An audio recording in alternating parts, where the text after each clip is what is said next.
Hello, folks. Welcome back to World War II TV, the last show of this week. Next week, it's mostly Norway, although we have an interesting show on Monday with Barrett Tillman, where we're talking about the last year of the war in the Pacific. And this, today, the last year of the war in the ETO. And we have had some amazing guests on the channel over the years, sharing some extraordinary stories. And today's is really quite remarkable. An incredible story of Latvian soldiers fighting for the Reich, but more simply, fighting for survival as the Red Army closed in around them, around Berlin, or the area around Berlin in 1945. So welcome to the show, Vincent Hunt. But before I bring him in, I'm just going to hold up my copy of the book there. The links to buying it are, as always, in the description below, or you can find it wherever you buy your books. So good evening, Vince. How are you today? Yeah, good evening, Paul. Yeah, I'm very good. Thank you. Delighted to be on the show.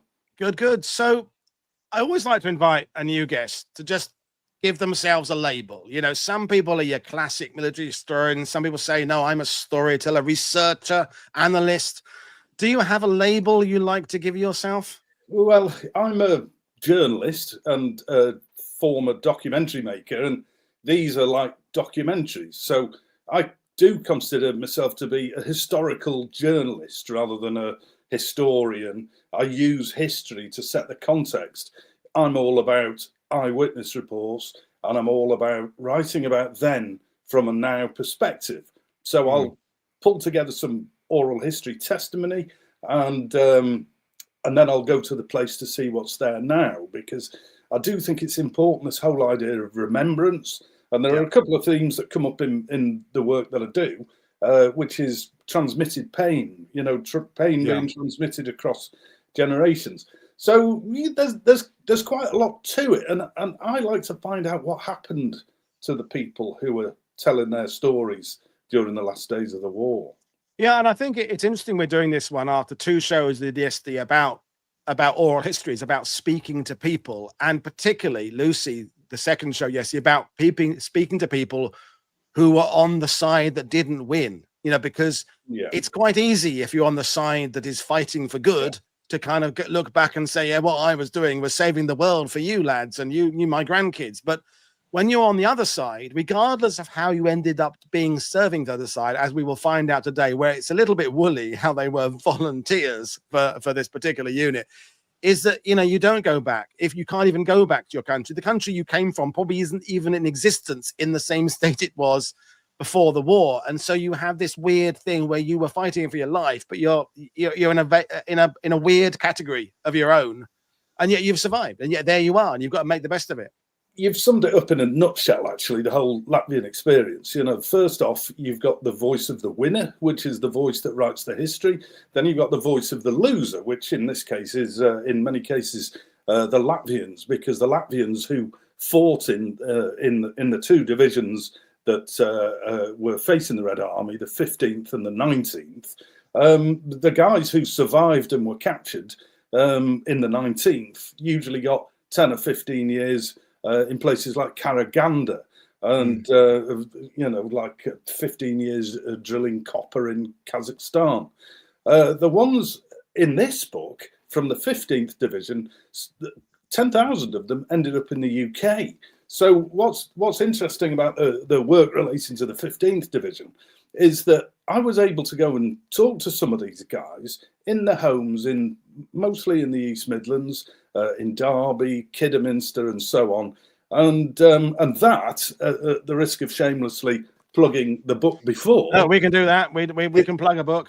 That is how they ended up in Pomerania, and then were put into various battalions of the 15th Division, often very poorly armed and often without training, without artillery, and then thrown into the front line to face the Red Army. And that, of course, was a disaster.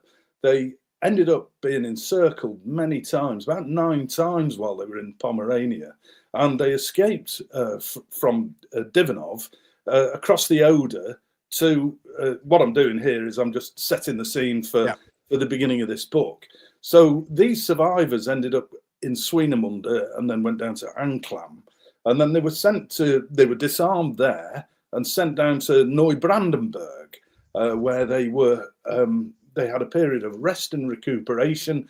They kind of took stock of everything, and then this whole story begins with the formation of the Colonel Janums Battle Group, and they receive their orders to go to Berlin. Just along the lines of what you're saying about the eyewitness, well, of course, are eyewitness accounts entirely reliable? You know, they can be, you know, self-edited later on in life. People may have watched TV programs and then just tuned the bits out that don't show them in the best lights, like they ran away. But I think the value for historians is that these are prime sources. These were people who were there, so their material is really worth listening to. Yeah, absolutely. And you know, the thing is when you get into 1945, as we've discussed on this channel in the spring this year, is the German army is a very different beast to what it was a few years earlier. It's anybody they can get thrust in to do whatever they can, and divisions are divisions in name only. Armored divisions are armored divisions. You know, Fallschirmjäger, most of them haven't even been anywhere near a parachute or an air. So it's, you know, giving someone a label of being part of a Fallschirmjäger unit, an SS unit, an armored division. It might be, but it might just be whoever they've got rounded up and shoved into the line. A similar thing to what the Red Army was doing 4 years earlier in the defense against a more professional, perhaps slicker German army in Barbarossa, but it's different now. But anyway, I'm going to hand it over to you to take it. So folks, what we'll do is any big kind of broad questions about Latvians serving in World War II in a broad sense, we'll do those ones at the end. But if you have questions for Vince about specific details of the story, fire away and I'll put them to Vince. But yeah, let's sit back and learn this one. And I'm fairly certain most of you in the sidebar don't know this story. When we're doing Market Garden or Arnhem, a lot of you have a huge amount of prior knowledge. I bet today most of you don't, except you know where Berlin is. But anyway, over to you, Vince. Thank you very much. Before we start, let's just talk about this idea, this SS idea as well. I mean, in terms of the men that are involved in this. The men involved in the Janums Battle Group, some of them were veterans from the Eastern Front who'd been, their unit was smashed on the Velikaya River, and it was reduced to a level that was beyond combat capable. So these men were sent back to Riga and then taken by ship from the crucial port of Liepāja over to Danzig, and then to a training camp in a place called Sophienwalde, which is now called Zemiani. And they were joined there to rebuild by a whole series, a whole draft of youngsters, basically teenage lads taken from the country, taken from all across Latvia, who were then given basic training and sent over to Sophienwalde to learn to fire artillery and things like that. And of course, the shortages were terrible at that time. As you say, the German army was falling apart. There weren't really enough weapons. Sometimes these guys didn't have helmets, etc., etc. Then you've got the Red Army, which has been moving across Latvia. As it moves across eastern Latvia, it picks up prisoners, puts them into Red Army uniforms, gets to Riga and picks up more prisoners and puts them into uniform. So you do have, particularly in the Kurzeme region, the Kurland pocket, Latvian on Latvian combat, which is one of the tragedies of this situation and one of the themes of the Latvian kind of war agony, which is you've got fathers against sons, or you've got an older brother fighting against a younger brother, and so on. But these guys, the Janums Battle Group, let's get to this. I'm going to share my screen and have a look at what we've got. Oh, actually, maybe you could do that for me, Paul. So here we are. After crossing the Oder River, the 15th Division was based around Colpin Manor, where everybody said, right, well, when did you last see Schmitz? When did you last see so-and-so? Let's get the wounded back, etc., etc. But they decided to have a medal ceremony. And this is Colpin Manor, which is in the Mecklenburg region of Germany. And these pictures are taken by a Latvian photographer who was attached to the 15th, who I mean, these are original pictures, so I wanted to showcase them as well. And I'm very lucky to be on good terms with the Latvian War Museum. So and this is another key point as well, the good terms with the Latvian War Museum. So I said, could I use some of these pictures? And they said, well, yeah, of course. The swastikas in this picture were hung at the insistence of the Germans. The Latvians didn't want a swastika because the Latvians weren't really fighting for the swastika. This was to reward and acknowledge the bravery of their men. So here we see a couple of the pictures here. There's the decoration with the Iron Cross. There's 5 guys in the middle who've all received the Iron Cross. There were 8 of them originally, but 3 of them were so badly wounded that they're still in hospital. And then you've got this, I like this picture because, you know, this is how the other ranks, if you like, relax, sharing a bottle of vodka after the ceremony. So the pictures of Cipolins, I think, are very nice. Now, to get onto the sort of bigger picture, as you can see from the map, the Latvians have crossed from Divanov, which is just up there in the top right, and there's been a big rearguard action there involving the Kriegsmarine and a big evacuation operation about which hardly anything is written. So I'm going on location pretty soon to Stettin for other reasons.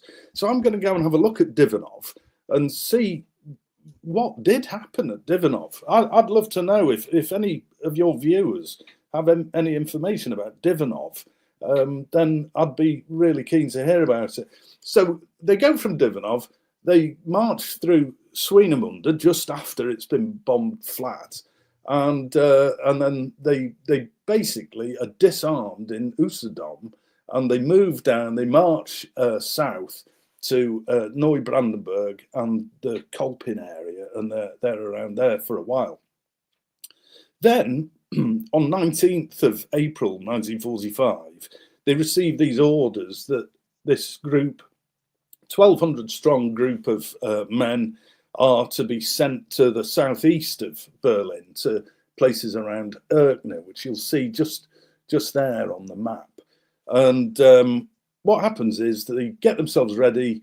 They've already been hatching a plan to go to the west because they know that the British and Americans are moving in from the west, and they've got a plan to escape and go and surrender to them. But the trouble is, some of the officers in the units, most of the senior officers, are Germans or SS. So this is something that's going to need really careful handling. So on the 19th of April, the unit gets ready to move out, but there's only enough transport for 900 of the men. The 1st Battalion of the 32nd Regiment and the 1st Battalion of the 33rd Regiment. So they set out, drive through the night, through Bernau. When they get to Bernau, they can hear the Red Army guns moving in from west of the Oder River.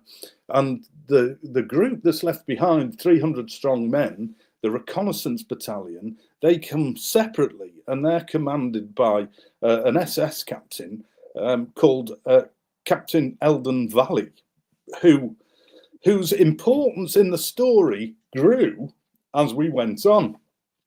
So the Latvians end up in Erkner, they take up positions, but Colonel Vilis Janums, he's a sort of legendary figure. He's a Houdini-style man who has managed to get his men away from many encirclements in Russia, etc., and who considers his men his sons. Yeah. And this is an important sort of point in the post-war discussions about this escape and the fact that the reconnaissance battalion ended up left in Berlin. That's the next book. So anyway, Janums decides to get rid of Captain Valley and hatches a plan to escape once he's gone. And it should also be said that Janums was a very long-standing army officer. He'd been in the Tsarist army He'd been in the Latvian army during the period of freedom, and he'd also spent a lot of time on the Eastern Front, and he was an absolute devil with a compass. So if anyone could handle themselves in a forest with a compass, it's him. And that's also important. I found myself when I've been reading your book being drawn to him very, very early on. You know, you painted a good picture of him, and I was like, yeah, this is a guy people will follow. You know, he knows what he's doing, and yeah. Well, and the men appreciate him. He was really tough on them in training, and in Vianode in Latvia, he was really tough on them in training. And he knew that they were a bit resentful for that, but he knew that being tough on them in training would pay dividends later, and so it did. Because as we go through this, and I tell you the extent of what they achieved in a week's forced march is incredible. So let me just read you a little bit from Janums's biography, which is called My Battalion at War. My regiment in battle, actually. So here he is. This is Janums writing about this story. How does he get rid of this SS officer who was clearly a fanatical Nazi, who was a radio personality, who had been instrumental in providing the propaganda prior to the Anschluss, and also had been when he joined the SS, he'd been a propaganda leader. He'd also worked in Department 6 in Oslo, all this kind of stuff. I mean, this, you know, Janums didn't trust him at all. So, excuse me, on the 21st of April, Hauptsturmführer Valley made himself known at the Army Unit HQ early in the morning. That's around Erkner, in canals around Erkner and Gozen. Made himself known at the Army Unit headquarters early in the morning. He didn't know where his battalion, the Recce or Reconnaissance Battalion, was.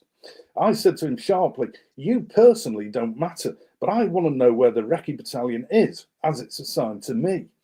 Valley tried to defend himself, saying that the men were not where they should have been when he went there. I said to him, "Use every available method to find them." But Valley showed an unmistakable wish to remain in my command post. As well as Hauptsturmführer Valley, there was also an SS Obersturmführer Martins with him. It's possible that both SS men suspected something, because they followed me like shadows everywhere, and I was afraid they could mess up our plans. I had a sudden thought as to how to get rid of them. I was convinced these men would be unwilling to follow me into intensive enemy fire, so I took them with me to check the situation at the front. When we arrived at the area of Neusittau, the enemy opened fire as if I'd given an order. I went straight to the end of the bridge, which at that moment was under intense fire. When we found ourselves in the line of fire, both SS men were obviously nervous.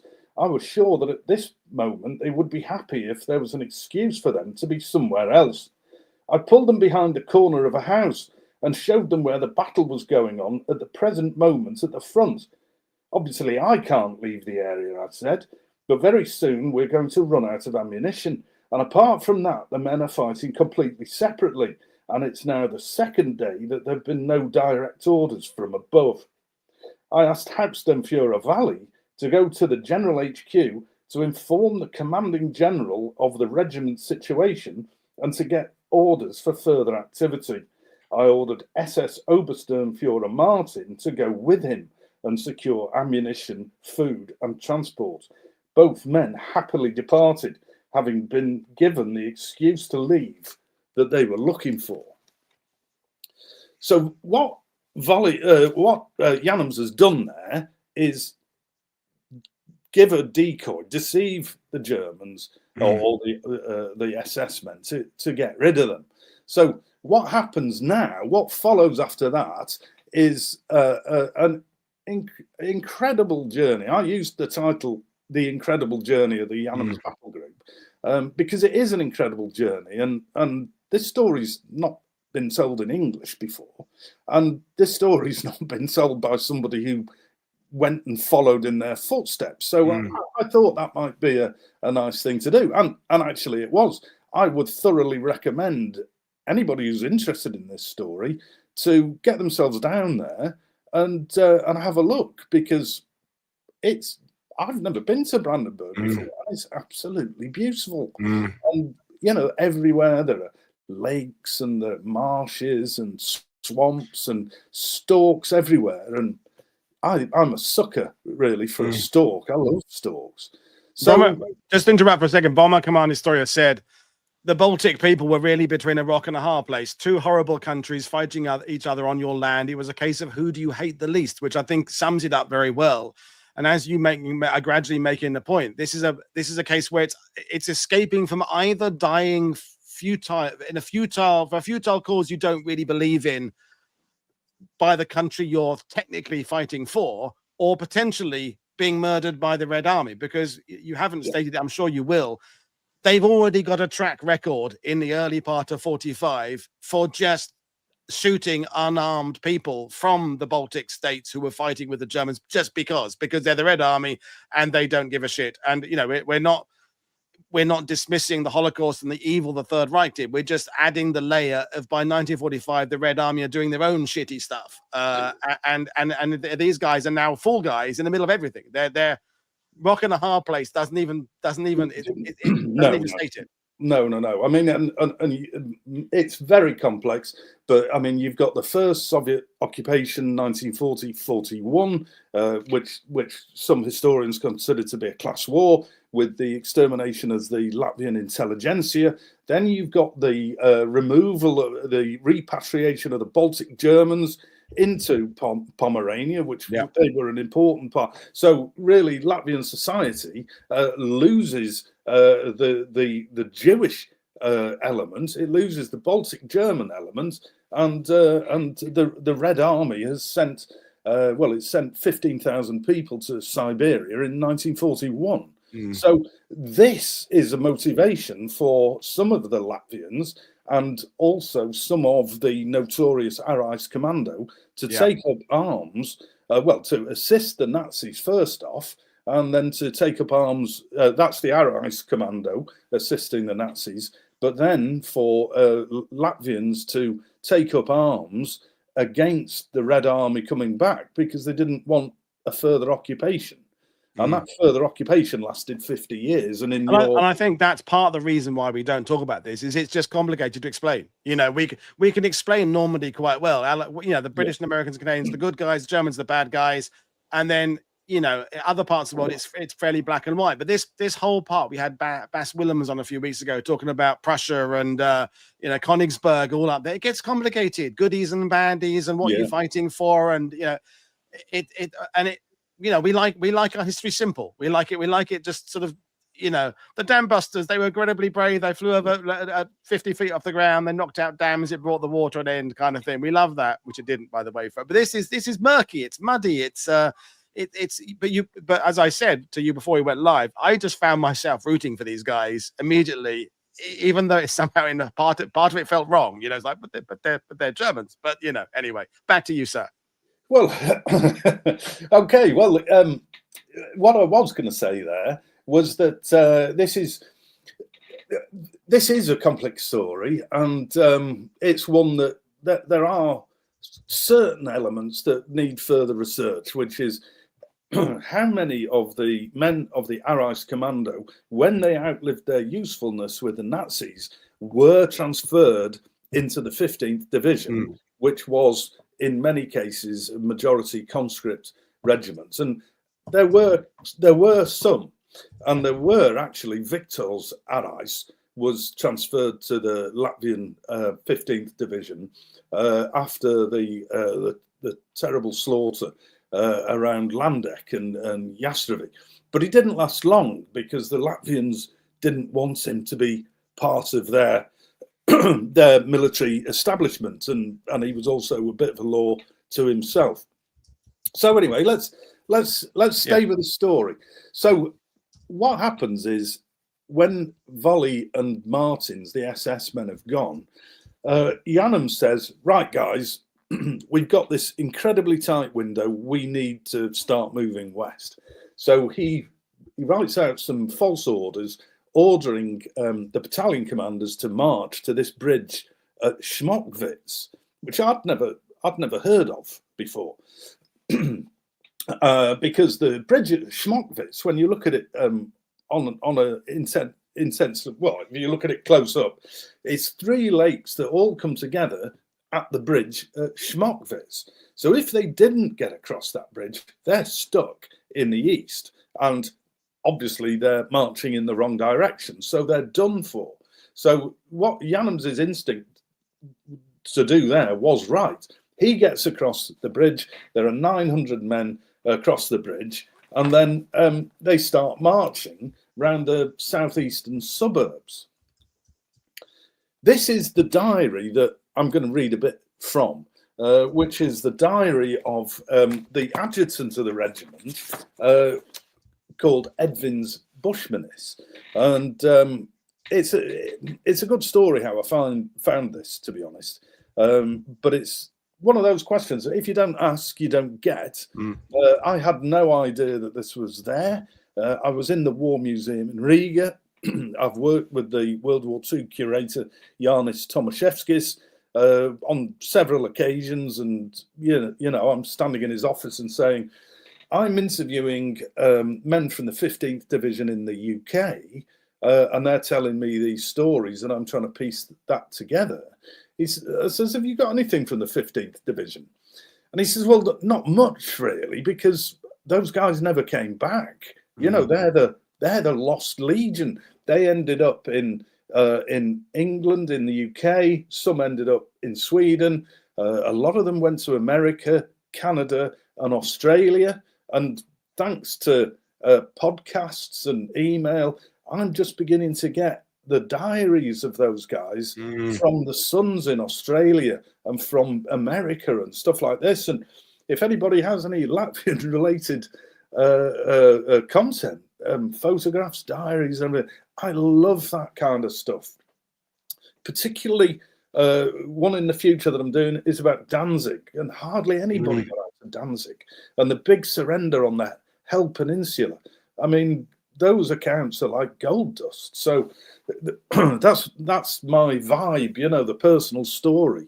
But anyway, this guy, Edvins Busmanis, Jānis reaches into a drawer and pulls out this diary that's in an envelope. And he says, I've got this, but no one's ever translated it before. Nobody's ever published this before. And there's quite a lot of it. So I said to him, well, do you mind if I take that and have a look at it? So I took it, and I worked very closely with a translator in Manchester called Dinah Vitola, whose father was actually in the 15th as well. And that's why she's ended up in the UK, because of the whole Latvian come to work in the UK European Volunteer Workers Scheme. And so I said to Dinah, says, look, there's a lot of this. Would you just have a look through and see, you know, pick out good bits? She sat down, started reading it, and she's great. She does things longhand, writes it all down in longhand. As a translator, she's absolutely brilliant, 100% fluent in Latvian and English, spoken and written. Next time I see her in the M&S cafe we meet at, she's got this big pile of papers, and she's going, this stuff is great. So we sat down and read it, and it is so detailed. It's so vivid. It's almost like an hour by hour account of how these guys got away.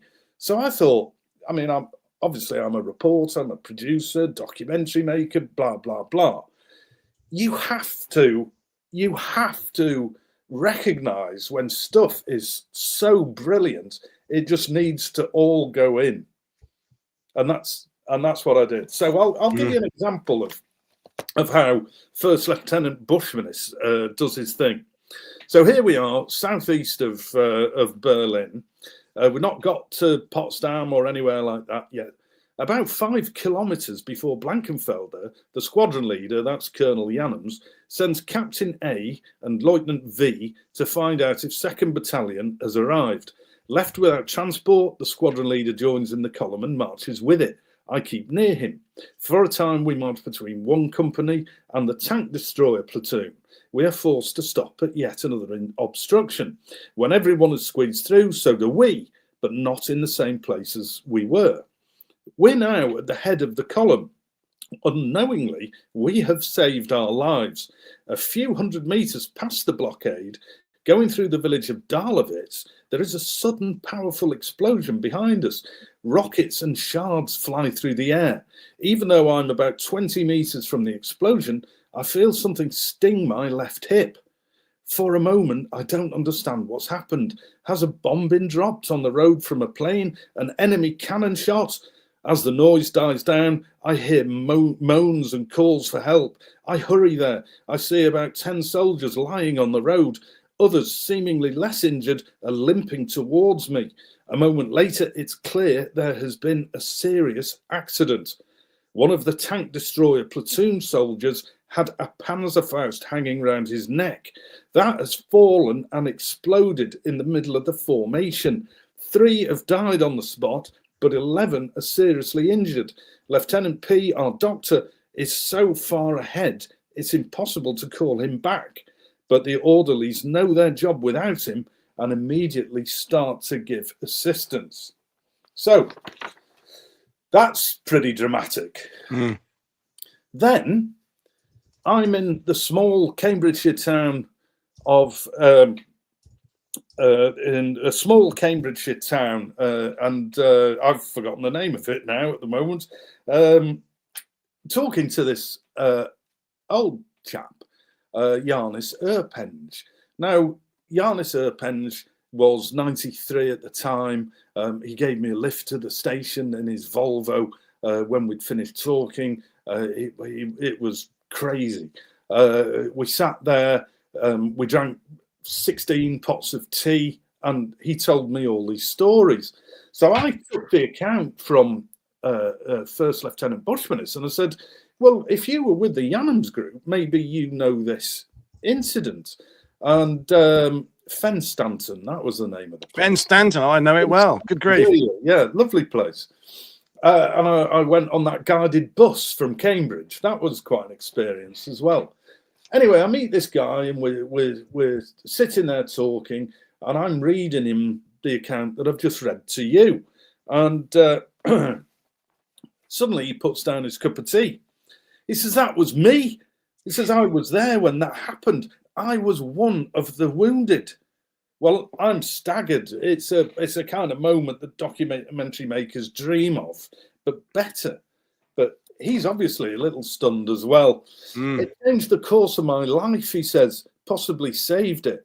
Well, then he explains Jānis and his friend Edvins Busmanis were each heading a line in a 3-line column behind the group commander. Suddenly there were urgent calls from up ahead. Tank destroyers, tank destroyers. Jānis describes what happened next. On my left, overtaking me, came 2 chaps running. The second one had 2 tank-destroying rockets, Panzerfausts, tied on his back, swinging about badly. I just had enough time to think, well, that's not very safe, when there was a huge explosion and bright lights and sparks in the distant fir trees, just like Christmas, I thought. What happened to the soldier, I say to him? Was he killed? He says, oh, yes. He says he wouldn't have stood a chance. The rocket would have fallen right behind him, and those things could blow up a tank. Anyway, well, I mean, it's incredible, isn't it? I mean, imagine that. But that moment was a turning point in Jānis's life, because he and his friend Edvins Busmanis ended up going to a hospital in Spandau, where they realised the next morning, having slept in a corridor, that it was being evacuated. And they went down into the U-Bahn and travelled across Berlin and ended up at a British checkpoint, and ended up coming to the UK afterwards and being friends for the rest of their lives. And their families grew up together. And it was Albert's daughter, Astrida, who gave me the phone number for Jānis. Wow. So it's incredible, isn't it, really? Yeah. And the fact you're meeting this guy in rural Cambridgeshire as well, and it's not like you're traveling to other, it's just England, just to intents and purposes, an old English guy living in Cambridgeshire who happened to have been in the Latvian army, and crazy story. who was known as John, who'd been a gardener at Cambridgeshire County Council. Extraordinary stuff. And this is the astonishing thing, isn't it? What happens to these guys afterwards? Well, they just go off and live normal lives, don't they? Despite all the things that they've seen. Yeah. But then again, if you don't ask, you don't get, do you? Yeah. But just another point, really. You mentioned Normandy, and I'm glad you did, really, because it was seeing the last veterans on the beaches at Normandy. Sometimes they're in wheelchairs with rugs over the knees and everything, and yet they came out of those landing craft and got on those beaches and lost friends, etc. Well, I was thinking at that moment, I was quite deep into the Latvian stuff, and I was thinking that this could be my contribution. There's no need for me to do anything about Normandy because there's a lot written about it and not a lot written about this, and I can bring this Latvian experience into English. Yeah, no, fantastic. We're glad you did. We're hanging off every word. Let's keep going. I'm loving it. Right then. Well, okay, let's keep going because there is plenty more. Here's a picture. It's just a little bit out of focus, but what they're doing now at the moment, they're on a forced march. This is a race against time. The gendarmes know that they're on the move. They've deserted their positions. And so there's an APB out for them. So what they're doing, they're marching through the night. They're doing 50 minutes marching, 10 minutes stop, 50 on, 10 off. At this moment, they're still fairly fresh. But what they need to do is they need to get into cover. So let me just scroll back a little bit to this map. So what they do is they march round to this area, and where they are, it's just south of Potsdam, and then they get off the main road and they go into the forests around about Fichtenwalde. Now, at this moment, you've got the Venk army coming from the west to try and save Berlin. You've got the Russians going around the southeast, trying to encircle and cutting through places like Berlitz, and the Latvians, who are basically 6 hours ahead. So it's really all quite dramatic. So they go into the forests and they just basically navigate by night using compasses, moving at night, hiding by day, going through swamps, going through places that you've never even heard of, like Verbig and Verlorenwasser. And there I am following them nearly 80 years later in a rented Fiat 500, which I thought was such a ludicrous make of car to be doing this work in, that I wrote it into the book, because actually the Fiat 500 was a funny little thing. You're going through farmland, waving to guys in the tractors, and yet here I am on the trail of these people. So we're trying. There's no sat nav, there's no Wi-Fi, nothing like this. I'm trying to work off a road map. I've got a navigator who's got a phone in front of her, and I cannot find this place, Verlorenwasser. And I'm going, well, probably we just have to move on and go to the next place. All of a sudden, we get a Wi-Fi signal, and the sat nav goes, Verlorenwasser, take the next left. So we took this next left, go down this gully, and Verlorenwasser is basically just a stream through a load of forests and fields with a red spotted mushroom in the centre of the village and the bus stop. So there's me thinking, well, how did anybody know that these Latvians were there? But as I was to find, the Germans in the area, when we get to the surrender, did know about them. This journey keeps going. They're under a big canopy of trees, and Latvians know about forests, so they're hiding themselves well. They're under orders. No fires, guys. We need to keep moving. We'll send guys out. We'll send patrols out, scouts on push bikes to keep a weather eye out for gendarmes until they get to Repinition. and then this place called Eichenfast, which was a major German army base, and still is actually. It's a sort of forbidden zone still. Well, by this time, these guys have been marching for several days without food, very little rest. And one of them says, "Look, boss, why don't I go and see if I can get some food?" So Janums scribbles a note. The guy goes up to the German army depot and says, could we have some food, please? And the German guy there, quartermaster, is saying, "Well, who are you?" And they go, "Oh, we're the 15th SS, etc., etc., moving to new positions." And he says, "Oh, 15th SS, is it?" He says, "Well, we're only going to give you food if your commander reports to the army HQ nearby." Well, that's the end of Janums, isn't it? So the scout goes back and he says, "Boss, they want you to report." And Janums says, "Well, if I report, okay, I know what's going to happen, but you lot will get to eat. You crack on." And they're all saying, "No, we're not going to do it. We'll just keep going." So then the drama starts, because as you can see on that map, the Americans are on the other side of the Elbe at this time. They've crossed the Elbe using this pontoon bridge, the Truman Bridge, and they've parked up because of the Eisenhower stop order. They parked up near Guttergluck. Well, Guttergluck is absolutely nowhere. And the nearest town with a German garrison is a place called Zerbst. And the Americans are saying to the garrison at Zerbst, "Look, you've got no chance, just surrender." And the German commander of the garrison is saying, "Look, I can't surrender. I can't surrender. I'm just not able to surrender. I'll ask, but I already know the answer." So the Americans are going, "Right, you ask, but you a lot have got to surrender." At this moment, the Janums Battle Group has crossed this area between Eichenfast and then now in these forests here, heading towards a place called Schora.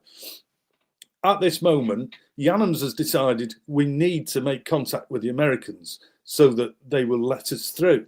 So he sends a guy in the car that they've got with a diplomatic mission, Captain Busmanis, and they say, "Go to the Americans, tell them that we're there, set the terms of our surrender, tell them that we want to surrender." So the diplomatic mission goes to the Americans. They make contact with them, and they say, "We're Latvians, we want to surrender. There's kind of 900 of us, 850, 900 of us." And the Americans are going, 850 of you? We don't know anything about that. So they send a spotter plane up over this forest to try and see the Latvians. But the Latvians are so well concealed that the spotter plane can't find them. So the plane lands, reports back to the Americans, and the Americans are saying, "You say you're Latvians, but we can't see any sign of you." And so what they decide is, "Well, we're definitely there, mate. So, well, definitely there, sir." So they send back the guy in the car and they keep Captain Busmanis as a hostage, to parley with.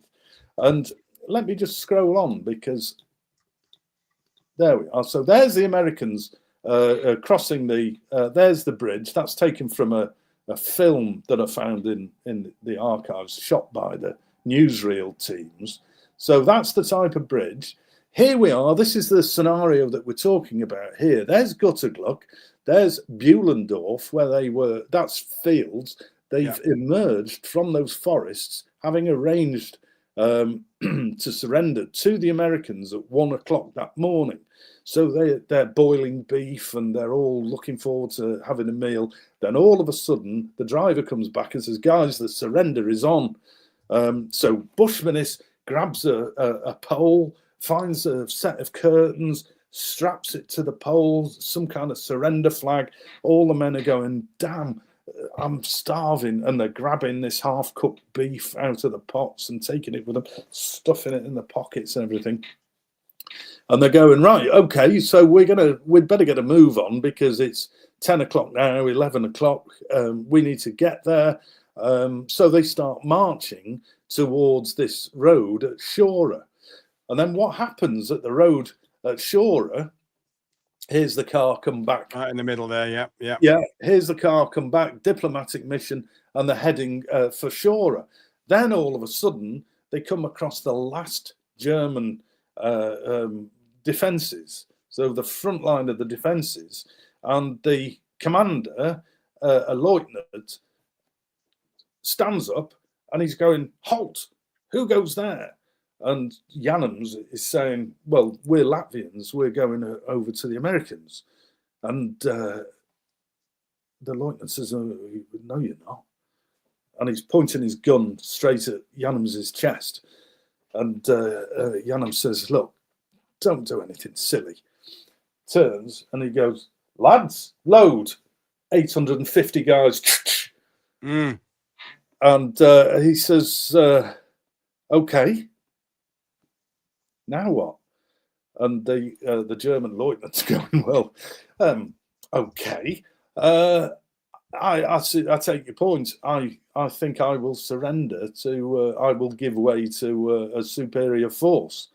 So one of the great things about the Busmanis diary and reading these accounts and also going to the location is that I managed to discover this is where the Mexican standoff took place, outside Schora. So 1 kilometre in that direction is the place where the surrender took place. On this side is the forests where they emerged just for that last dash. And then here, the ditches are still there where the last line of German defence was.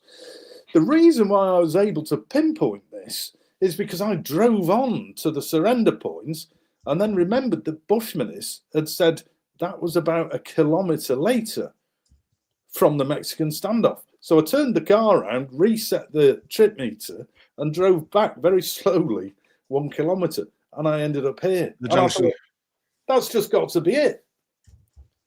So wow. This is another thing as well. I mean, and not that I'm obsessive, but I was given this by. No, I think you are a bit, but that's fine. We all are here. You're among friends. Well, I love these little bits. I love these little bits.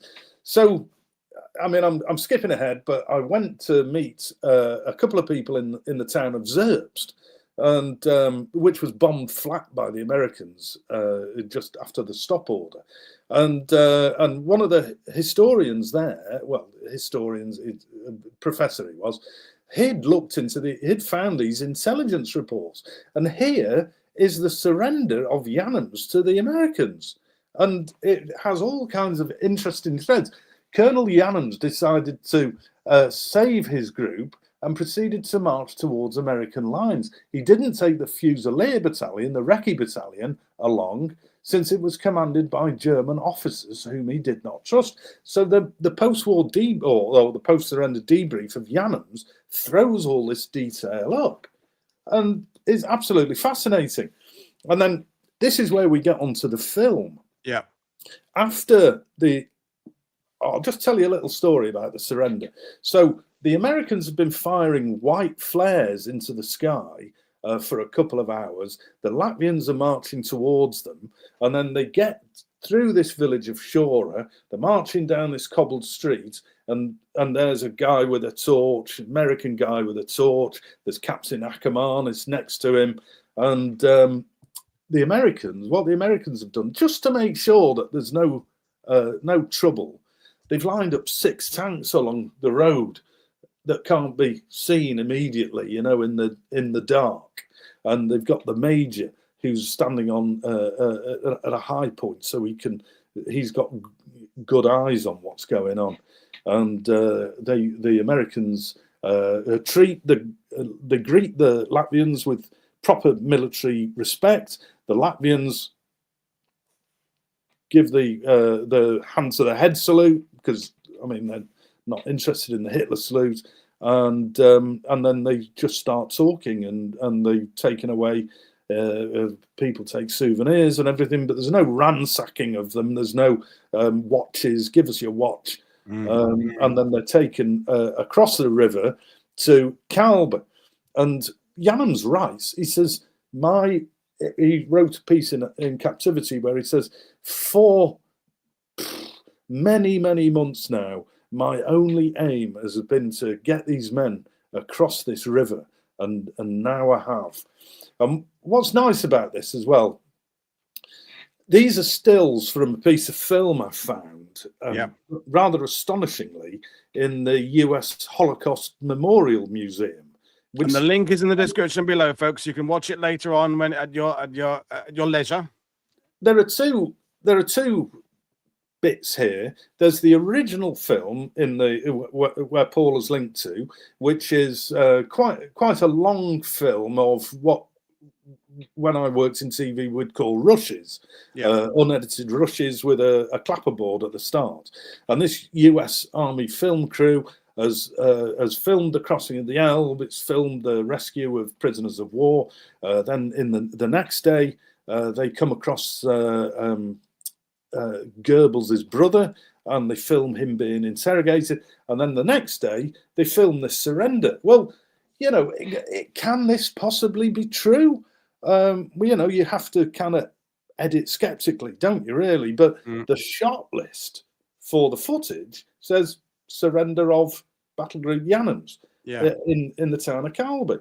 So, and this is Janums. He's been positively identified more than once. And then for those of you detail freaks, as I run through these slides, just look at the array of equipment. Look at the clothing. Some of these guys have got slings on. They're all dressed in different kind of stuff. So I took some stills to put into the book, but I've also I've voiced up a little piece on my own website in which I sort of set the context and narrow it down to this. And we've shown this on Latvian TV and everything, because there are so many of these guys. I remember 850 of them that they fill the street.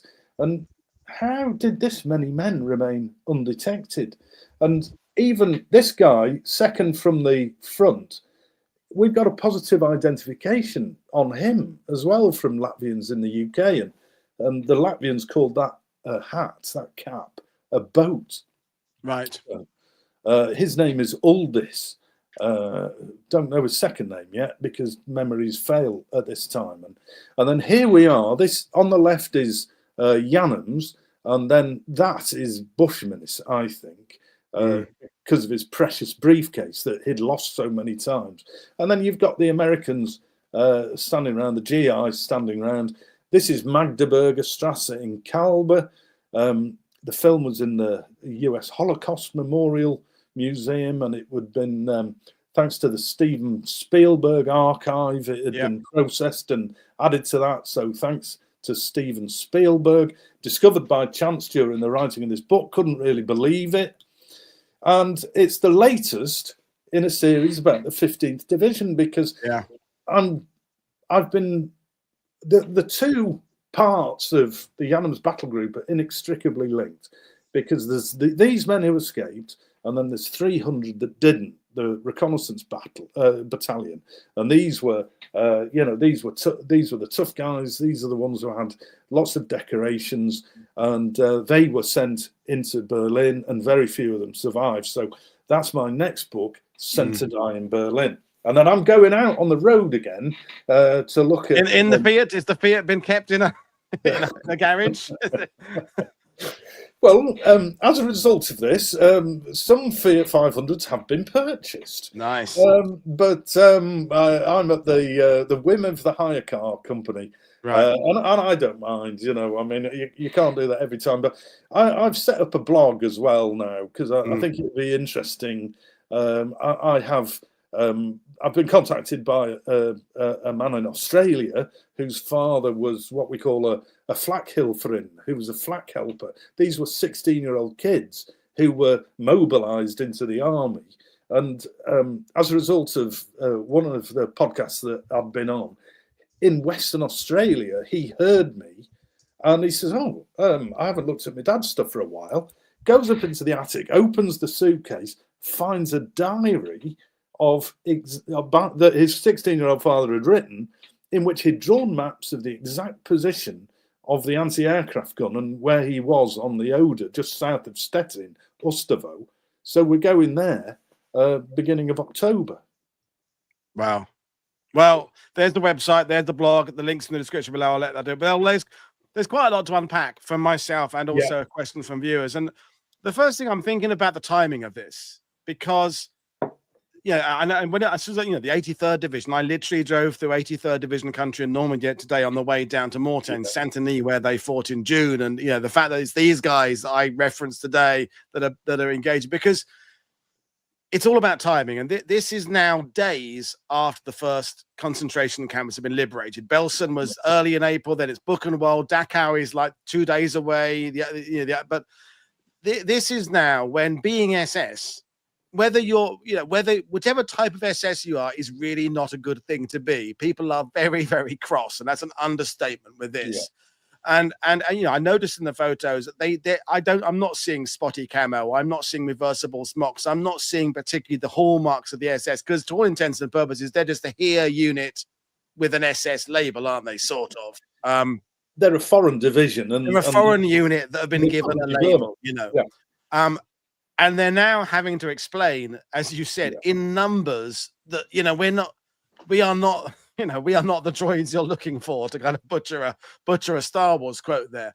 But the fact they got through this with that number, 800 plus, it's a weird thing, safety in numbers, and one of the series of questions we were getting is about, as they're moving through the woods and along those roads, is air power, both American air power, Yabos, both Red Army air power, and even German air power. They haven't got much left now, the Luftwaffe.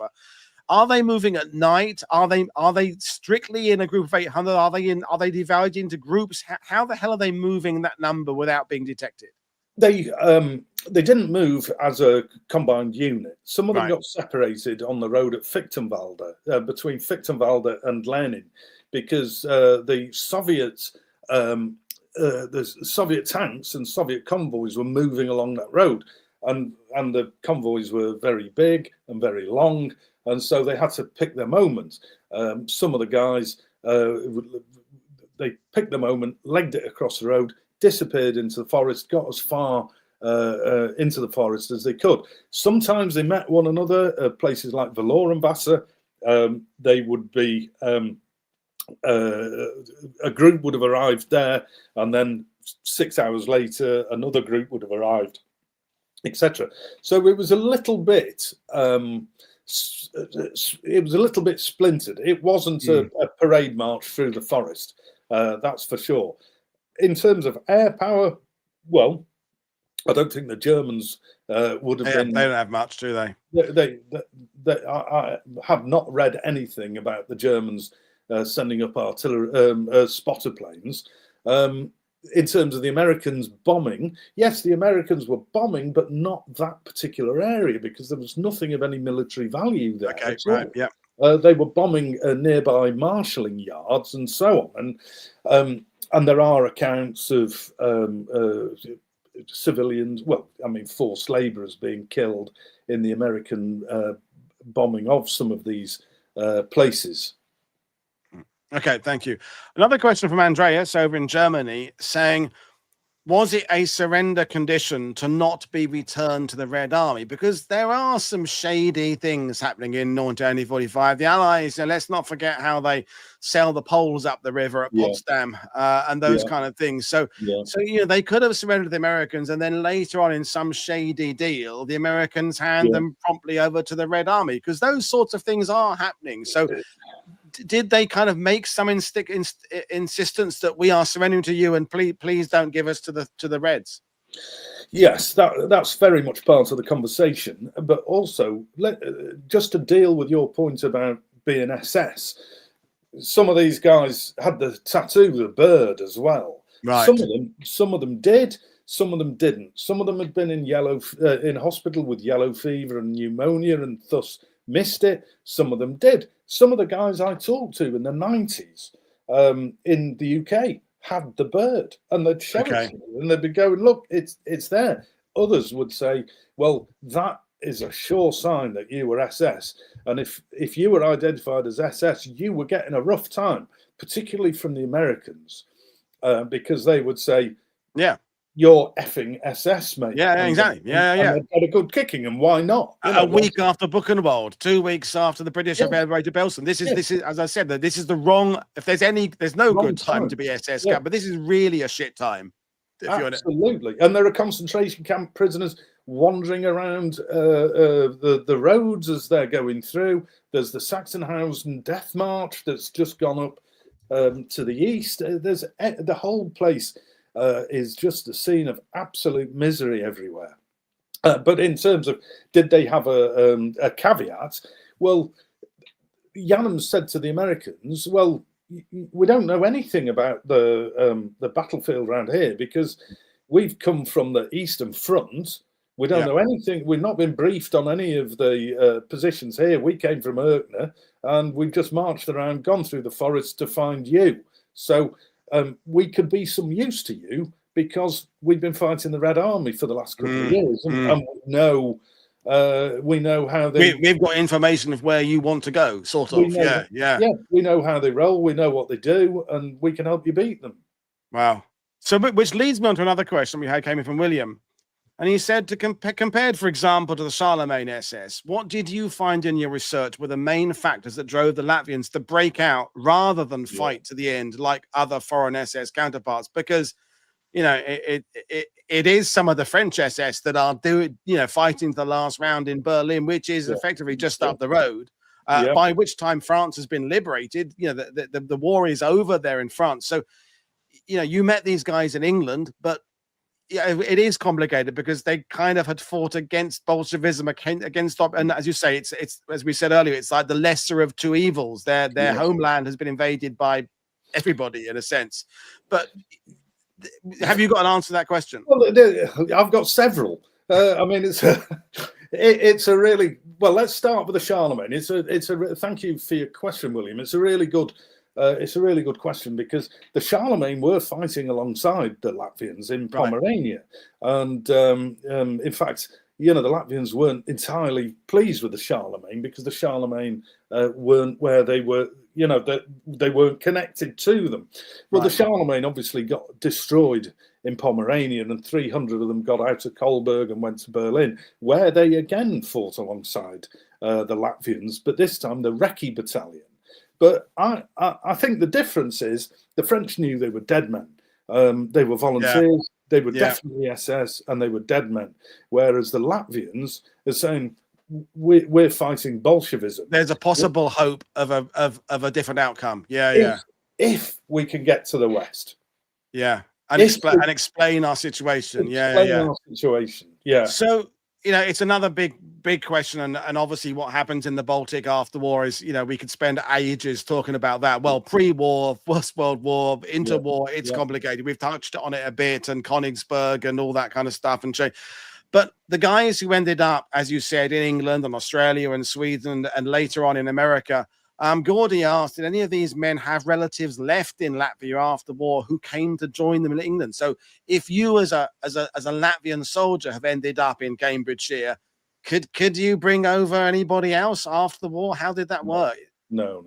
I thought that was going to be the answer. No. I mean, and to be honest, thanks for your question, Gordy. I mean, there was a situation where there was one guy that I met in Kidderminster, Eric Rudzitis, who very nice guy, had decorations, etc. And he came to the UK, got a job, was living in a hostel around about Coventry, and he gets a letter from the KGB saying, Latvia is so good now. Why don't you come back? Why don't you come and see what socialist Latvia is like? It's really, really good. Nothing will happen to you. You'll get the best medical care, etc., etc. And he says, I wasn't sure about that. People wouldn't write back to the relatives in Latvia because, of course, all the mail was being opened. Everybody was under surveillance. So that was it. If you'd gone, you'd gone. Wow. I mean, it's been a fantastic presentation, and I can't wait for you to bring you back and do the prequel and the sequel, and move back and forth on the timeline, because I say there are these other aspects there. But I can't resist the urge to ask you about any override, in speaking to the guys that were living in England. Yeah, they had lives. They essentially became English. They married. They had kids. All that kind of stuff there, and they were not persecuted. They weren't imprisoned. They lived their lives freely. But were there any how difficult was it for you to bring up the fact of what their motivations were to serve, and did they have, was there a sense of guilt? Did some of them feel embarrassed by it? Was each guy different, or was there a sort of a collective response from these guys? Again, what a question. I mean, it's such a complex answer. When the prequel Road of Slaughter came out, I was contacted by a man living in Scotland who'd been part of this kind of outlier Latvian community in Ayrshire. And he says, you've written about the Road of Slaughter and the all-out attack on Landeck. He says, my dad was in that. My dad got the Iron Cross there. I said, well, I've got to talk to you about this. So we had a Zoom call, and the first thing he did, he was going, look, there's my dad's medal, and he's waving the Iron Cross about. And I was going, there's some people. Yeah. Some people you couldn't do that. Out of context, that can seem a bit odd. Yeah, I know, absolutely. But the thing is, the responses to people. One guy supported Derby County. I said to him, "What does Latvia mean to you?" He says, "Nothing really. I haven't been there for 44 years. Consider myself kind of English, really." But they did. The worst fate is ending up being a Derby County supporter. Yeah, I mean, I say that as yeah. I mean, as I said to you before we went live, and I love stories that caused me to question goodies and baddies and motivations, because life isn't neat. Life is complicated, and sometimes the enemy of my friend is all that kind of stuff there. And the Baltic states is bloody complicated. Poland is bloody complicated. We can't even the border changes that occurred before the war, during the war, after the war, the population shifts that you talked about is incredible. Germanized, Germans out, Soviets in, Soviets out. Yeah, exactly. And particularly in that area, where the Road of Slaughter was, all the Germans were expelled. So you lose that knowledge, that local knowledge. And when like people like us go in there, there's a team of people in Latvia called Legenda. They're diggers. They go and find the fallen. And they say, well, what we do is if we see an old lady at the end of the road, we say, any guys buried around here? And they go, well, you see that birch tree there? That's where they buried two of them.